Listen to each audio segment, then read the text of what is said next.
Across the Park podcast is proud to be sponsored by Globe Gas and Heating.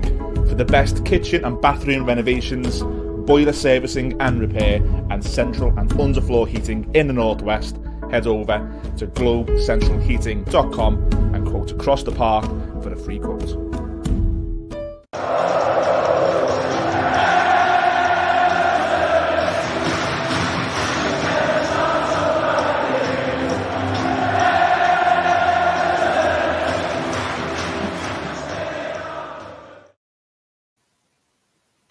Hello, welcome to Across the Park podcast. It is the big match preview.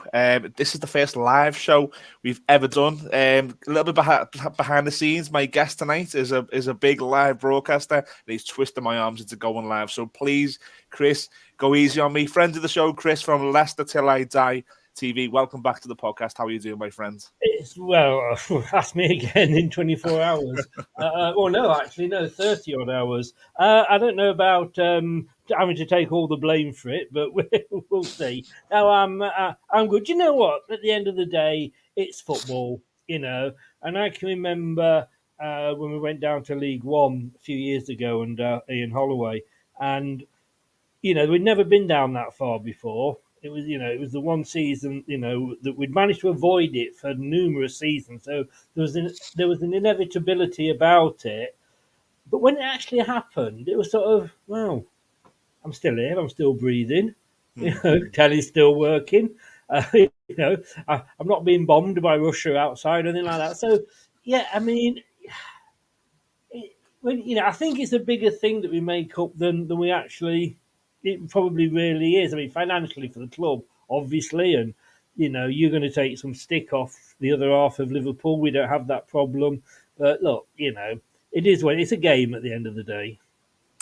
I wish I had that mindset. I am really, really struggling with this season. I think as an Evertonian, and anyone who's watching live on Leicester Till I Die TV, welcome to the Across the Park podcast. This is an Everton YouTube channel, which I know we're streaming over on Leicester Till I Die TV. We will cover the game and cover both teams as much as we can. But Chris, I really am. I'm hating with it. I think last season was for me, I thought never again. And that there might be a bit of self-entitlement. There might be a little bit of, I think Everton are, or I know Everton are a massive club, and maybe I've got a bit of self-entitlement in relation to where we should be. I didn't think we'd end up here again. It is hurting. I'm really worried. I think from both sides, I think results have gone okay this weekend for us. What I do want to do is we last spoke before the game. I think it was the end of October, early November, where we won at Goodison Park. We had a show, and you were talking about why you thought Leicester had started the season so poorly and your hopes for maybe turning it around. It hasn't quite turned around, and from the outside, I've watched you sack Brendan Rodgers, who again from the outside I think is a good manager. So. What's actually spoken like a true Evertonian? No, he was again, and this is why we do this, because I'm from the outside and I'm looking in. And feel free to ask me some questions. But for me, I thought he was a good manager. I'm sure you'll disagree. What went wrong this season with Leicester and Brendan Rodgers? Do you know a manager is only as good as his last season? And and I think if we look at the German that's on the other side of the Mersey or whatever it is, if he was anywhere else, he would have probably gone by now. But look, he came in, and I'll always be grateful for him because he won us the FA Cup at the 5th attempt. We were the biggest club, officially the biggest club that hadn't never won it. That wasn't my words. That is, look, we're all self-entitled to our own club, but that was what, they had on the website. He, got us the Charity Shield. I was actually at Wembley with my son watching us win a trophy. And moments like that, and I'll always be grateful to him for that. I was always be grateful for Claudio Ranieri. I mean, if he walked in here now, he could bend me over and I'd have his children. But when we got rid of him, he had to go. Do you know what I mean? It's like, otherwise you'd have managers for, he won us this trophy 20 years ago. We're still going to keep him. All the Liverpool fans kept saying to us, you wait till you get to season 4 or year 4, you'll see what he's like. And we say, no, We'll see how he does. Maybe that was just Liverpool. No, he was rubbish when it got to season 4. And he came with this reputation of being a fantastic coach. And I think, as all Leicester fans, we'd had Claude Puel before, and my God, it was boring. Mm. And Rodgers came in and was exciting. He got Jamie Vardy playing again. And I think we looked at it and thought, oh, here's this manager who's won all these trophies, and he's got Liverpool to second. And we joke about the Slippy Steve and what have you, but it wasn't. I mean, it was the whole season that they would have lost it. But it I think we got clouded by it because at the end of the day, he was at Celtic, for God's sake. Half the time he was at Celtic, Rangers weren't even in the same bloody division. They'd been dropped down. So, you or me could go up to Scotland and win things with either one of them, one of the Glasgow clubs. So I don't think necessarily he was as good as maybe his reputation thought he was. He certainly wasn't as good as his ego thought he was. And I find it very difficult when a manager, yes, every club has to do a rebuild, right? But using that as an excuse, to me, smacks that you're not a very good manager. Okay. He should, we were playing worse football under him at the end than we were under Puel. He did not have any smaller a squad than any other club because we've all got the same size squad. What he had was a smaller group of players that he trusted or that were his favourites, if you like. Yeah. Kagler Soyuncu, and we're going to lose him now at the end of the season. Don't know what's happened there. He hasn't been. He's played a couple of League Cup games and half a match, I think it was against Manchester City earlier in the season, and he was just never playing. His attitude isn't right, said Rodgers. Blah blah blah. John Terry comes in, says, "What? Who the hell's this guy? He's good." Yeah. Brings him back into the fold, even against Man City and then Wolves, and almost with Leeds as well. He was our man of the match, uh, and and yet Rodgers would never pick him because he could never admit he was right. We went 3/4 of last season playing zonal marking, which everybody could see didn't work except Brendan Rodgers. But it was always his way or the highway. And unfortunately, he's now gone on the highway, but it should have been a few months earlier. So again, you've started off talking there about success under Rodgers, Yeah. and then you've ended by saying it was some of the worst football that you've probably. How does it get to that? Because I know that's the $1,000,000 question, but you're the fan who's watching every week. Could you see that coming? Not through choice, but I have to because of my team. But was that coming over a period of time, or was it quite a shock to you as well? We got this brand new training facility, and we've got players that. So you got Jamie Vardy that likes to train on a hard pitch, so we have a hard pitch for him, and we've got Johnny Evans who likes to train on a softer pitch. So we've got soft pitches for him. It's like having bloody racehorses. Do you know what I mean? And we got this great training facility, but we were forever getting injuries. Now, I don't mean players were getting injured on the pitch, and yes, that was happening, and we accept that.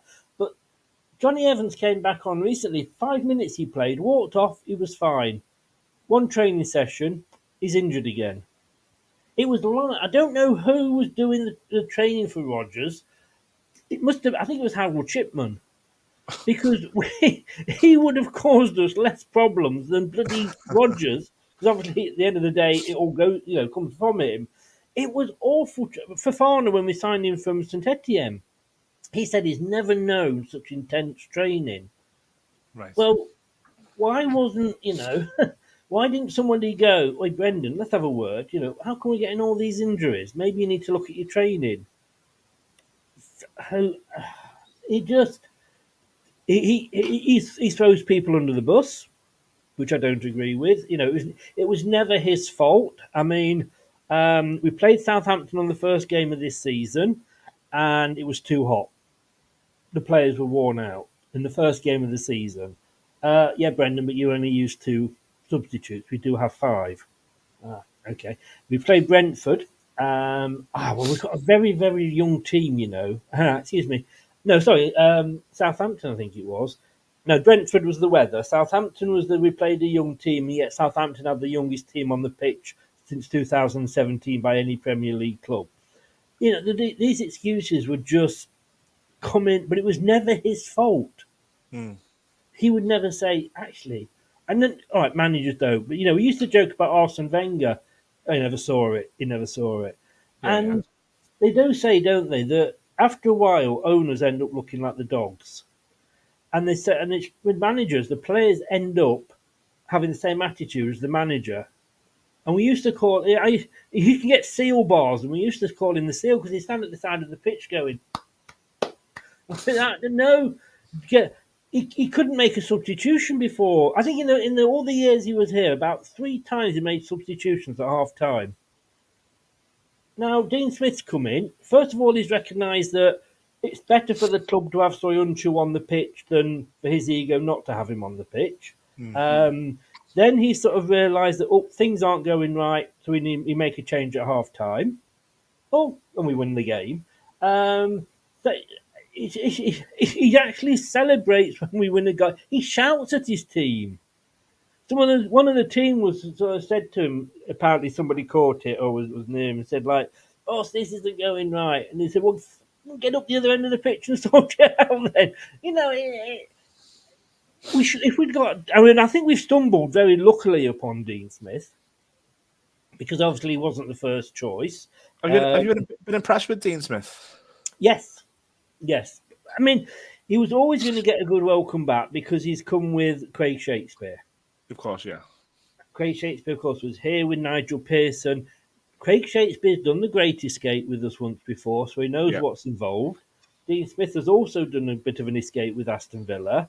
And our defence, as bad as it's been, we've now got one of the best all-time defenders in John Terry. Yeah, of course, yeah. Right, them. So it's the perfect, to me, I'm so glad Jesse Marsh turned us down. I'm so glad Harry Potter decided he was. Chris, do you know what? I'll just sorry to interrupt. Do you know when you were linked with Jesse Marsh as an Evertonian in the relegation battle? I was thinking, please go to Leicester. I was. I was actually prepared to say, come on, we just need somebody to come in with some different ideas. Yeah.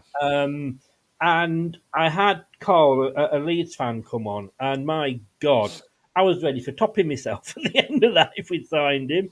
But again, another manager whose ego was bigger than his talents were. Dean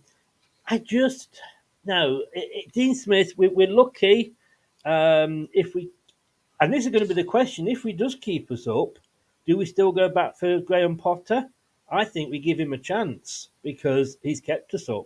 And if you look at Dean Smith and what he's achieved, Thomas Frank is as successful as he is at Brentford. It's because of what Dean Smith put in place.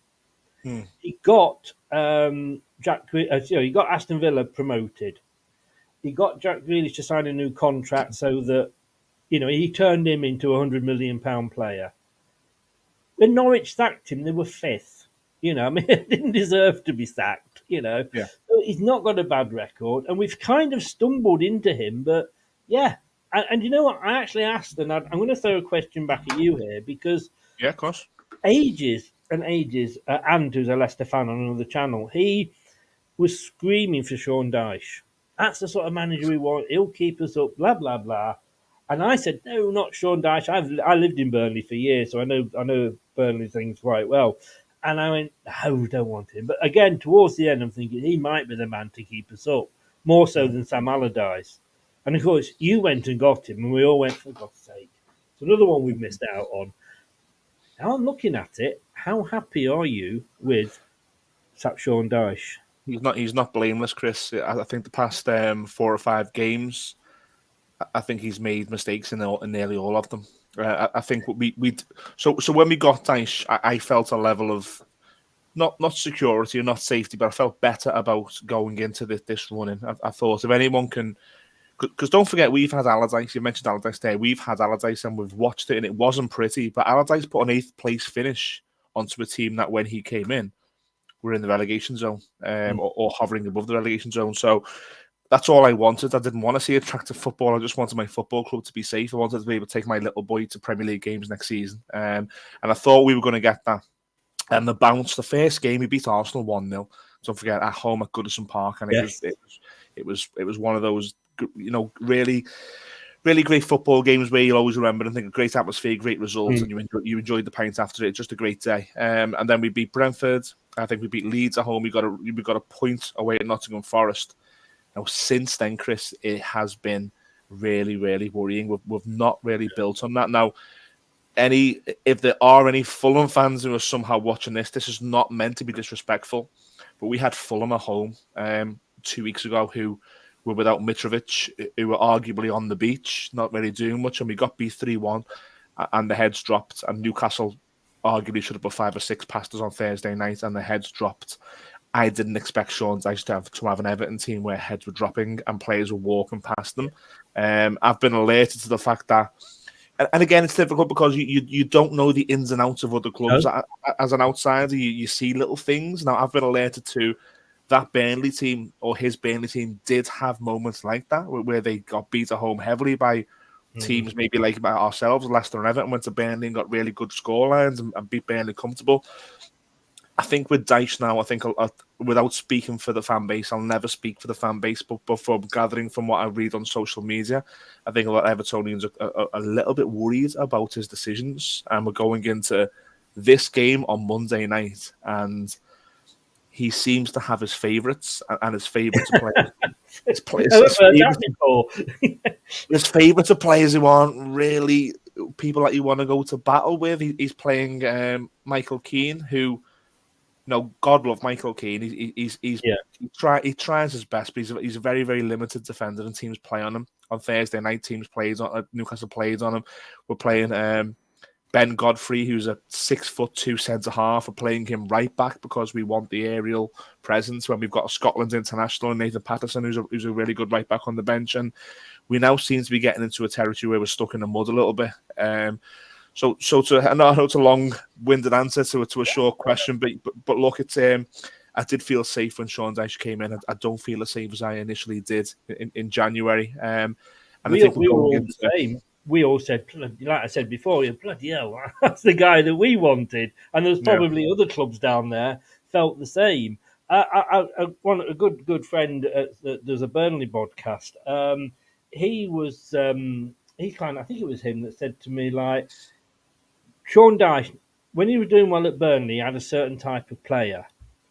Now, what you have, you haven't got those sort of players. You've got more technical play. Technically a better standard. You sure about that? They should on paper. On paper, maybe, yeah. Football's an easy game on paper, isn't it? We win every game, but and maybe that's why. But to be honest with you, I am absolutely pooping myself about Monday. I remember last season, it was about this time, wasn't it, towards the end? You'd won one game away all bloody season. Yeah. And you came and you beat us. 2-1, yeah. Yeah, and I used to have Elton Wellesby, he's an Everton fan. Big Evertonian, yeah. And he always said, about the atmosphere at Everton. It's a bit like Newcastle. It's definitely the 12th man. So I'm glad this is at Leicester. I just let's face it. If this was a normal season, we'd both be cut adrift by now. We're so lucky that there's that many poor teams around us. Yes, yeah. It's been a really, really funny season. So I'm really grateful that we are where we are, and we've still got a chance to get out of it. But every now and again, a team pops along that's around us and gets, like Forest midweek, they won. Southampton got a point against Arsenal. And who saw that coming? They've beaten us twice this season, Southampton. That's how bad we are. But I know, exactly. I am worried. I'm not going to lie. And I think both of us, to a degree, are relying on other teams being worse as well. Of course. Of course, and I keep saying to my friends, some of my friends say, stop watching other teams, stop worrying about other teams. Mate, I'm at the arcade today with my little boy, and I'm looking at the Bournemouth. I'm looking at the Bournemouth score. I'm looking at the Southampton score. I'm in the arcade with my 5-year-old little boy, and God love those Evertonians. God love those Leicester fans who are not looking at other teams. I don't know how you're getting through your weekend, because I'm worried sick. But we've had a good comment there from Leon in the YouTube comment. So thanks, Leon, for commenting, and welcome to the show. He's basically summed it up there, saying he thinks that the winner of this match will stay up. Is it that simple for you, Chris? No, it isn't that simple. I think the loser is in deep doo-doos. Yeah. Not down, definitely not down, but it's certainly, like the Titanic, there will be a big hole in the side of the ship. So we don't know. I mean, there's still 5 games to go. Now, I'm sure we'll come on to a second who we've got left in the run-ins, but I don't think the winner of this game stays up. Just on that, I think whoever wins it will give them the confidence to go on. And that's the big thing. I mean, we have since Dean Smith's taken over, and we forget everything that went on before, because that's really when our season started, when he took over. Because the interim manager was as much use as a fart in a spacesuit, to be honest with you. We sacked Rodgers. And so we put this guy in charge who was the first team coach, and he thought it was a good idea to do exactly the same as Rodgers had been doing. No, just sacked him for doing that. Why are you doing the same? But anyway, so Dean Smith's come in, he's changed things round, he's putting square pegs in square holes in a way, which I always think is great, play a player where they should be played. But he came, we played Man City. Now, we actually, we didn't win the game. We lost it 3-1. We were 3-0 down after 20 minutes, which I've got to say, not as bad as Spurs at Newcastle. So thank you, Spurs. You took us out of that one this season. But if you'd have given me 3-1 at the start, I would have bitten your hand off, because we only conceded 2 goals against our and our goal difference is the best of everybody down there. That could be what keeps us up. That could be that extra point, as they say, that keeps us up. So that went well. We then went and beat Wolves, having gone 1-0 down. We came back and actually won the game. Well, I don't know the last time that happened. And at Leeds, all right, we had a goal ruled out, which was a superb goal by Tielemans. Went 1-0 down again. Under Rodgers, we would not have come back and even got a draw there. And we could have won it again because we had, another goal disallowed. Mate, I was off the couch when Vardy scored. Trust me. Yeah. That was a good result for Everton. Yes. Well, exactly. But I'm the same as you. I'm looking at today's results thinking, and I put a tweet out saying that if we beat you, and it is a big if, but if we beat you, we will go up to 16th. And it just sounds great. And not only that, we will dump Forest in the bottom 3. I mean, it's a double whammy. Sorry, Luke, if you're watching. He's a Forest fan. But how bad was it the other week? We were 17th on goal difference, and we were happy because we were just outside of that bottom 3. I've got no time for Nottingham Forest. Dave threw a wrench in it. That win against Brighton on was it Wednesday night? I've got no time for Forest. They've made me even more worried. 5 past bloody Wolves. What the hell, Brighton? No. I think the worst thing is if it's a draw, because I don't think that will do either of us any good. Everyone else around us will be happy with that, won't they? Everyone else. And look, I think looking at your fixtures, I've just brought it up there. I think you've got Fulham away. Yes. Next bank holiday Monday, we've got Brighton away. Then you've got my lovable neighbours at home. Whilst we've got Manchester City at home. You've got Newcastle away. Now, this is where it gets interesting. So for Everton, the last week of the season is where I think if we can pull out of it, we'll pull out of it. So you've got Newcastle. We have Wolves away, who I really hope will be on the beach. I really want Wolves to pull out of it by that point. And then you've got West Ham at home, last game of the season, and we have Bournemouth at home, last game of the season. And now we're looking at West Ham and Bournemouth could be out of it by that last game. And then I think with my sort of mystic Meg looking ahead of that final weekend of the season, I think 3 or 4 teams are going to be still in it at that point. Put your glass balls away, not on screen, please. Well, I had to get out at some point. Unfortunately, this is the show I had to do it. Sorry, Chris, but look, I think that last week of the season. Well, we've got Matthew massive. Harrison is in the chat, and he's actually a Bournemouth fan. He's a Cherry fan, so Yeah. I imagine he's very, very happy as we speak. They're safe. 39 points, Bournemouth. Fair play to them. They've been brilliant, Bournemouth. I mean, funny thing is, I literally live 3 miles outside of Bournemouth, so it's I don't want them and Southampton to go down, and we stay up because otherwise I'll have no games to go and see. But look, Fulham. After you, we've got Fulham. Fulham. That's Mitrovic's last game of his ban. Okay. And I think without Mitrovic, Fulham have it's ruined their season. That one game has absolutely done their season. So it is the last game before Mitrovic comes back. So hopefully we can take advantage of that. Now we've then got Liverpool. Now I don't know what to make of Liverpool this season. I don't want to talk about them too much because obviously this is an Everton channel. But you know, they beat us 2-1 and we scored all 3 goals.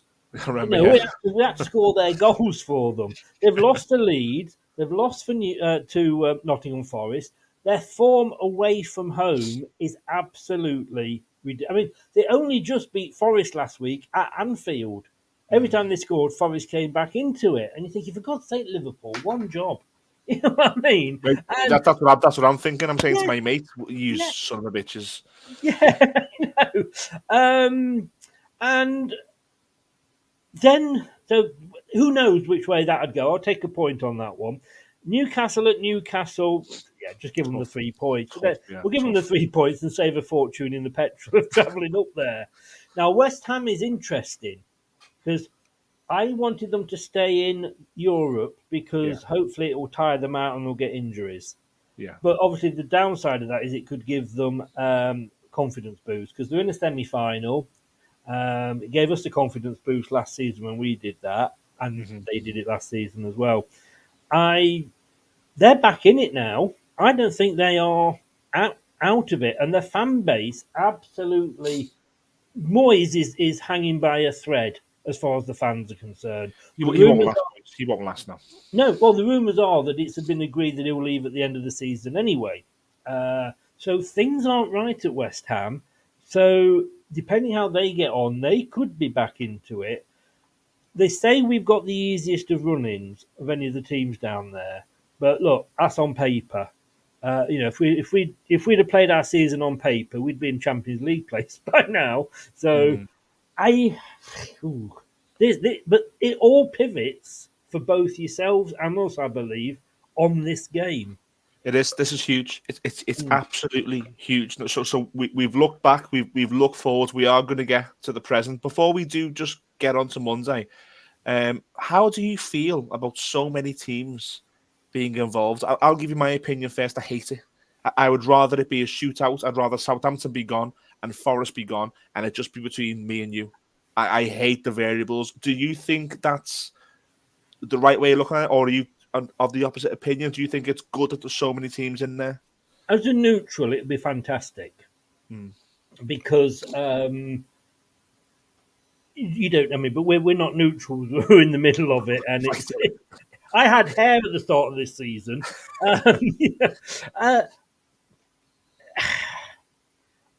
For me, I'm glad there's more teams in it. Okay. Because let's say Southampton were down. Oh, I'd love Forest to be down, although I didn't predict them to go down. I predicted Bournemouth. Sorry, Matthew, but that's because you had Scott Parker. Come on, whoever had Scott Parker, they predicted to go down. But I just think there's more opportunities for like you say, for you, and I can see where you're coming from. But then there literally you could be that last team. Where now it could still be Leeds, West Ham could get drawn back into it. There's yourselves, us. It looks like Southampton are down now. Well done, Newcastle. It's It makes it more exciting. I mean, I'd hate. See, the thing is, I'd hate to be the Southampton of the equation and think, Yeah, oh God, here we got 5 games gone and we're down already, sort of thing. So yeah, I see it that way personally. fair enough. So Monday night, Oh God, don't. look, I was reading our socials before, and look, it's chestnut checkers. Is a point a good result? If you get out of the relegation zone on the last week of the season, of course, it's a good result. But we're living in the moment. We're living at the present. I'm of the opinion that somehow, and I don't know how, I think Everton have to go and win on Monday. Are you of the same opinion for your team? Yes, yeah. I don't think a point does either of us any good. I mean, I'm just looking at the table. Let me just get the table up here. Um, I mean, yeah, 24 for Southampton. So thankfully, they're 4 points behind you, 5 points behind us. So we've got that buffer to Southampton. Then 28 for you, 29 for us, 30 for Forest. I think if it is a draw, I think a point does us more good than you, and Probably, that's yeah. purely because our goal difference is minus 13. Yours is minus 25. Forest is minus 32. I mean, when who got a lot of goals? Who did Newcastle play the other day? Was it Tottenham. Southampton? No, They when beat. they played Southampton. They Every time they scored, I'm thinking, yes, that's another guy. That's another goal on the goal difference. So we need 3 points. Both of us need 3 points. I want the 3 points. If it is a draw, it's not the end of the world, but it just makes the job so much harder. And these are games, because Man City, we knew we weren't going to get anything at Man City. And then we looked, and no disrespect, because teams will be looking at Leicester and saying the same. Um, for us, we had Wolves, Leeds, Everton, Fulham yeah. before we get them. Those are 4 games we should be looking at and saying we should be winning. And like I say, I'm no disrespect to any of those clubs, including yourself, because you'll look at it the way Leicester played this season and go, this is the game we should be winning. Because after this, the games get harder. Um, we've got 4 points so far out of 6. So we wouldn't have got us there if we'd kept the bell end in charge. So I would. Sorry, he'll always did Brendan Bellend to me now. Yeah, yeah. Well, I'd take the point. I'd want 3. You can't afford the point. That's the thing. I don't think you can because of your goal difference. I don't know how we go and win, and this sounds really negative. And the Evertonians who are watching this and listening back on the podcast will probably be, slamming on in the cars and calling me all sorts. But I really think that we're in a bit of a lull at the moment, and I've seen this happen to teams. I've seen teams die before the end of the season, and I really hope I'm wrong, but I think the past few games has really knocked the stuffing out of Everton. If you watched the game on Thursday, Chris, have you seen some of the goals Newcastle scored? Oh, Our players were walking back. I could not. I watched that game. I actually did the watch along for it because it affected us. Yeah, Because my live preview is usually on a Thursday at 8 or 9, and I said no, this week I'm going to do my Everton preview. Is going to be watching Everton play Newcastle. Now Newcastle had just put 5 past Spurs in 20 minutes or whatever it was and beat them 6-1, yeah. and I'm watching. And you're 1-0. I'm thinking, bloody hell, yeah, Everton are doing all right here. Because, like I say, I'm only watching one game, so I'm just judging Yeah. you on that. And then, second half, you just Give feel up. like somebody took a card from the bottom of a house of cards, and you just crumbled. It was like a half time. The player said, "Don't forget our bet. It's Newcastle over 3.5."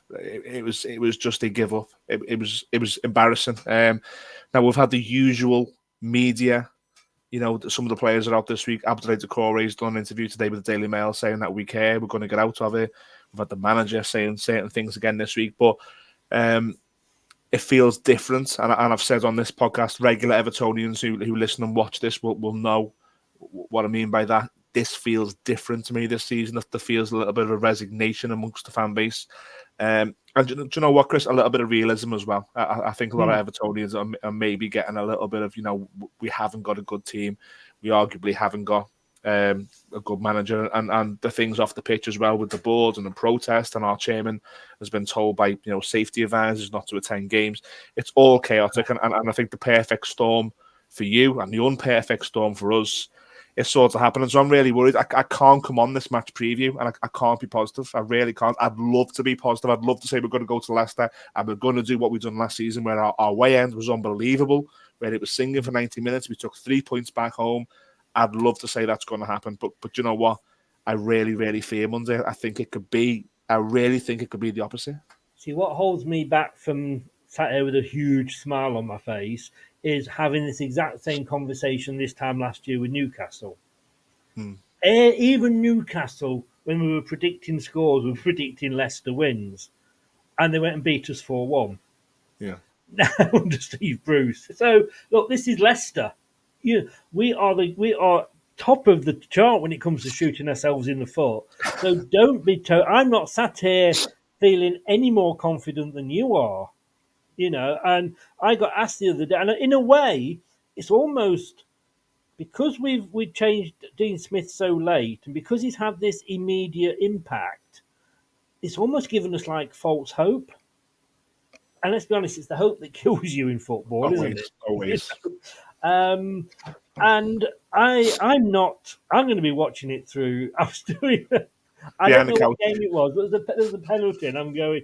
In actual, got a penalty the other week, and I'm going, and I'm there like this on the live watch line. I can't watch. I'm watching. I can't watch. I'm watching. I mean, I'm going to be like that. It is unreal. But I'm the same as you because with Brendan, we were hearing, when you listen to a manager doing press conferences after the game, and they reel out the same tripe week in, week out. And you've just said it there. We're trying. We're going to do the next game's important. Yeah. It's the same BS. That's what we're getting with Brendan. He had the most boring press. I stopped covering the press conferences because me and Brad were just so bored listening to him drone on with the same one tone thing every week, same answers. Dean Smith's come in, and one of the guys said to him, about Newcastle putting 6 past Spurs. And he went, well, it makes our result at Man City look better, doesn't it? He's got personality. He's laughing, he's joking. But like I say, it may have given us false hope. I'm scared. I'm not going to lie. I'm not going to lie. I am. I'm going to have to get some Tenemens, I think, before tomorrow night. Well, Chris, you've been really calm with your time. We've done just nearly 40 minutes or so. We will wrap it up. And just a shout to Anthony Herbert in the comments, who's just told me that Liverpool beat Tottenham 4-3. So thank you very much for telling me that. Yeah, he's an Arsenal fan, so don't be too nice to him. Oh, Anthony, second now, mate. He knows I love winding him up.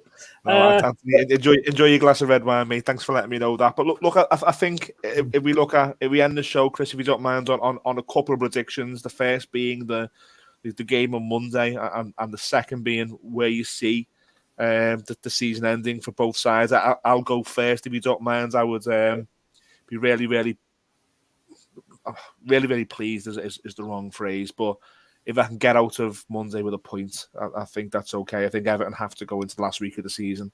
Wolves and Bournemouth, that's where Everton jump in.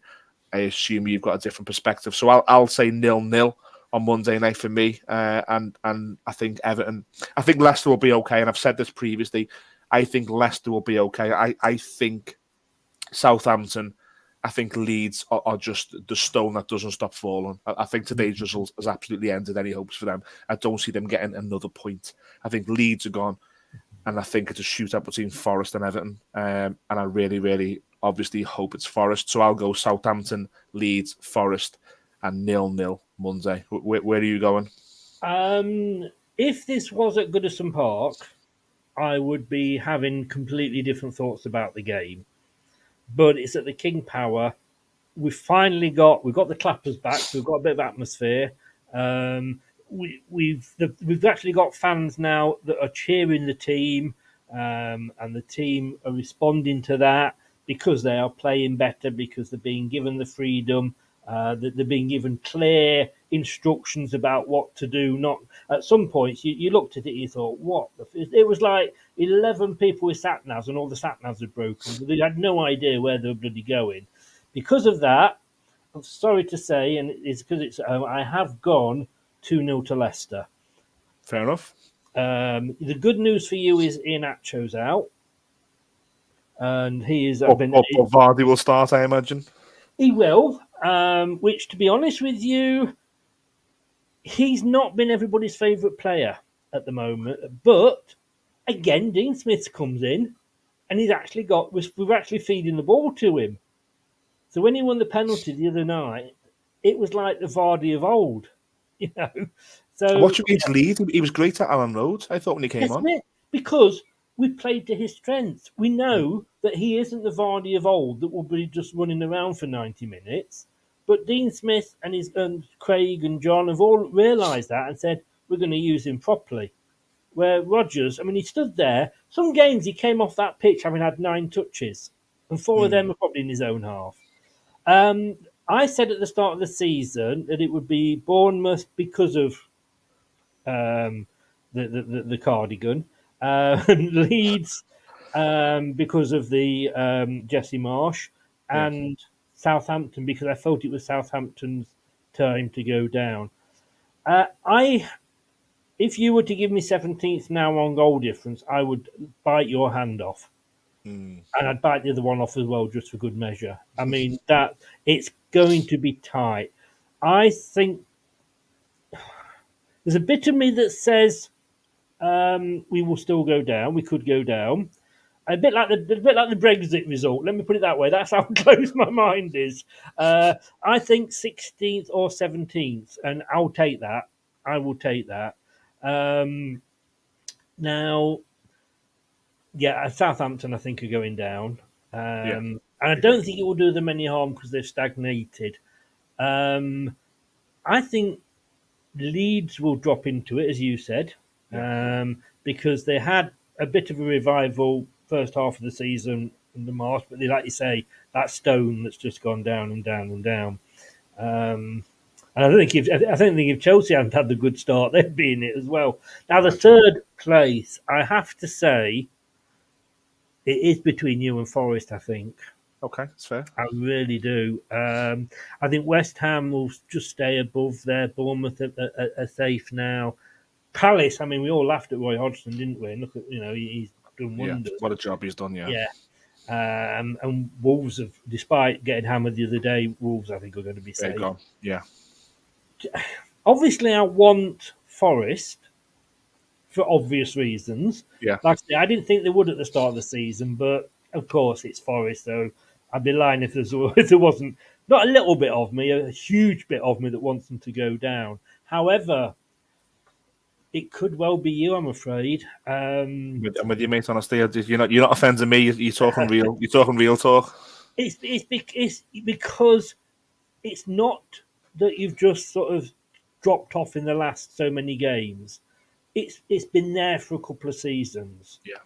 And you've had the money, you've got a very rich owner, but he's just, whether he's been advised badly or whatever, because you've been buying players like, well, I'll say two words to you, Damari Gray. I mean, he may be good for you, but it's absolutely awful. He's one of our best players. That's how bad we are. God. He was great as a super sub, but then he'd earn the right to start, and then he'd be bloody awful. So he'd be dropped again. Come on, as a super sub, do well. I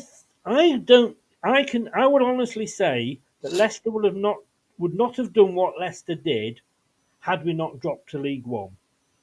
Because we had the biggest clear out ever. We sacked our manager. We got Nigel Pearson in, who, funnily enough, had kept Southampton up on the last day at our expense, and then they sacked him. We got Pearson in, and the rest, as they say. But we were able to just clear everybody out that we didn't want. Got sort of players in on loan because we weren't planning on staying there very long. We didn't. We came back up as champions. So it might not be the worst thing that could happen. I know it will hurt. Do you hold the record for having been in the top five? We've been in the in the top flight the longest. I think it's That's only right. Arsenal. I think it's only Arsenal. Sorry, you've been longer. And do you know what? This sounds crazy because the last one was 1987. There's only 3 teams who've won the top flight league more than Everton. So it is all relative. I've been brought up on the fact that Everton are huge. The generation below me and below again, not so much. But I'm of the generation that Everton are huge, the massive, and it's sleepless nights time, Chris. It really is. I think with the and again, you coming from it from the opposition, and I don't expect you to know the ins and outs. But our finances, if you've seen that, we've already potentially breached FFP. We're being investigated for that. Do we then drop in? What do you think is going to happen with that? Because again, that's hanging over your head. So you could Yeah. technically stay up, and then you could get a points deduction and go down. I think what I've read, a really good article on the Athletic has said that with the appeal process, which Everton will trigger if it's a penalty, it will probably drag into next season. So if Everton do stay up and the decision is a points deduction, I think it would roll over into next season. But I think the likelihood is a transfer embargo. I think that's the likelihood. And good God, if we can't sell some of our crabs and replace them, we'll see. I'll see it again next year. Honestly, The thing is, I mean, you shouldn't laugh. I'm sorry, but we've been there. Don't forget, we are the club that went out of business once and came that close to going out of business again. So we know what it's like. So, but at the end of the day, if you go down but you survive as the club, that's what you want because you've still got the club. Yeah, it'll take me a few months to think that way. It really will. And do you know what? And I get it because you've lived it, you've been through it, and you passed on your wisdom, and I really do get it. But at the moment, it feels really, really tough at the moment to be an Evertonian. I remember last season. Sorry, I'll keep it very quick. I remember last season I was watching a Burnley and Leeds fan because whoever won was staying up and whoever lost was going down. Yeah. Burnley went down, and he was in tears. And somebody said, well, "Would that be you this season?" And I said, "No." I said, "I'll cry." I said, "But I said I'll be upset. I'll be sad. But look where we've been these last 10 years. Look what we've achieved. Quarterfinals of the Champions League. That bloody thing we won back there. FA Cup. Can't not be happy." And I lived in Bury for a while. Well, I worked in Bury, for a while.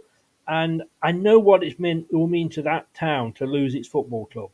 And I would sooner be in a lower division with a football club than not have a football. And I always say with Derby, I hope that they go down and they go down and they go down. But I don't want them to go out of business because that's the worst thing that could happen. Do you know what, Chris? I feel even more depressed than I've started the show. Good, I think you've managed to do it. Look, it's a massive game at the King Power on Monday night. I sort of agree a little bit with the comment that we had earlier from Leon that I think whoever wins it are probably the most likely out of the two teams or two clubs to stay in the Premier League. I think there's a long way to go. It's chess, not checkers. We've got 5 games. We're in the run. Don't know about you, Chris, but we've been talking about this running for a while now. We're in it. This is the run. It's time for someone to step up and for some club to actually put a run together and get out of it. By God, I really hope it's Everton. Well, look, I mean, Leeds and Forest have done us a favour this weekend by losing. Southampton have just done what Southampton always do. And I suppose there's a little bit of me does look at it and think, like, we have got probably the easier run in. Because I think Liverpool, depending which Liverpool turn up, they are beatable.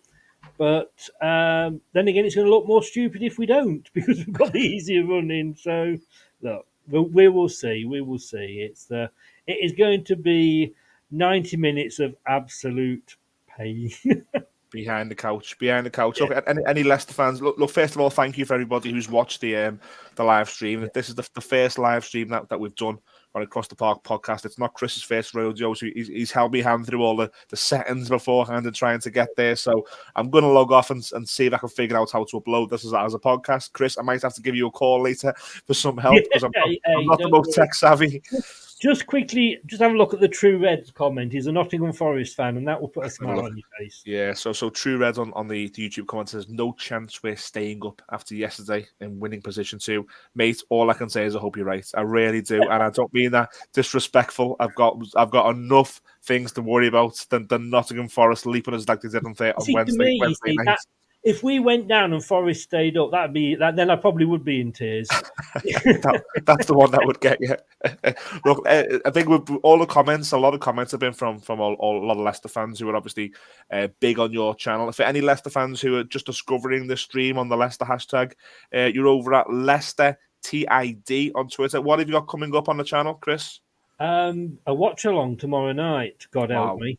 I Lord. have ordered a commode, so I'm hoping it will come in time. I can just sit here and cut out the middle bit, you know. Are you going down to the game? Mate, do you know what? I'm not that good a fan. I'm really not. I've got a season ticket at the ground, and I'm taking my little boy to most games now. But the away games since I had my firstborn, it's been a bit of a. If you would like to come on and do the watch along, you would be more than welcome. You put it on my toes. I'll see how I feel. I'll see how I feel. You don't mind. I don't want to commit. I might be too many pints in to make sense come kick off. I can't understand that Scouse accent anyway. We might be able to understand you after a couple of pints. So big watch. I was watching that Liverpool game the other day, and I'll keep saying, I do apologise, I'm keeping you here. Go on. When they played Forest, and Forest went 1-0 up, I went, bloody Liverpool, again they're letting us down. And then they equalised. Oh, well done, Liverpool. Then Forest went 2-1 up, and all the fucking Scousers, they're all on benefits. Who cut the benefits off? They don't want to be English. And then at the end they won. I went, always love Liverpool. I've got breaking news for you. Liverpool fans aren't Scouse. Don't ever give the Scouse. Liverpool fans are all from Norway. They're from Scandinavia. They're from London. They're not Scouse. Trust me. My Scouse friend. Yeah, my Scouse friends don't go to the game. That's a different story for a different podcast. Chris, it's been fantastic to have you on Across the Park podcast for the second time this season. Let's hope that we can do this again as 2 Premier League teams next season. I would wish you all the best. I would be lying to your face if I did. For me, it works both ways, mate. For me, it's up the Toffees, and for you, I imagine it's up the Foxes. Yes, definitely up the Foxes, and let's hope you choke on a sticky sweet on Monday. Let's hope not. Thank you, everybody, the Leicester fans as well, for joining the live stream, and the Evertonians, as always. We are at Across the Park PC on Twitter and Instagram. Good luck to the Blue Boys tomorrow, and I mean the ones playing in white. Up the Toffees. Thanks, Chris, again for joining Across the Park podcast.